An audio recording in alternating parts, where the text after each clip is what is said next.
അപകടമുണ്ടാക്കുന്ന രീതിയിലുള്ള മരങ്ങളാണെങ്കിൽ രണ്ട് വിധത്തിൽ നമുക്ക് നിയമത്തെ സമീപിക്കാം. ഒന്നാമത്തെ രീതി എന്ന് പറയുക, തദ്ദേശ സ്വയംഭരണ സ്ഥാപനങ്ങൾ, അത് പഞ്ചായത്താകാം മുനിസിപ്പാലിറ്റി ആകാം, അവിടുത്തെ സെക്രട്ടറിമാർക്ക് അപേക്ഷ കൊടുക്കുക എന്നുള്ളതാണ്. പഞ്ചായത്ത് രാജ് ആക്ടിലും അതോടൊപ്പം തന്നെ കേരള മുനിസിപ്പാലിറ്റി ആക്ടിലും ഇതിനു വേണ്ടിയിട്ടുള്ള പ്രത്യേക ചട്ടങ്ങൾ, പ്രത്യേക വകുപ്പുകൾ രേഖപ്പെടുത്തിയിട്ടുണ്ട്.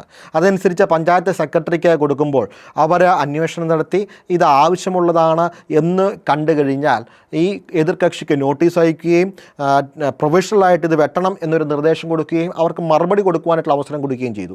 അവരുടെ മറുപടിയും കൂടെ കേട്ട ശേഷം അത് വെട്ടേണ്ടതാണ് എന്ന് തോന്നിക്കഴിഞ്ഞാൽ വെട്ടുവാനായിട്ട് ഉത്തരവിടുവാനായിട്ടുള്ള അധികാരം പഞ്ചായത്തുകൾക്ക്, മുനിസിപ്പാലിറ്റികൾക്കുണ്ട്.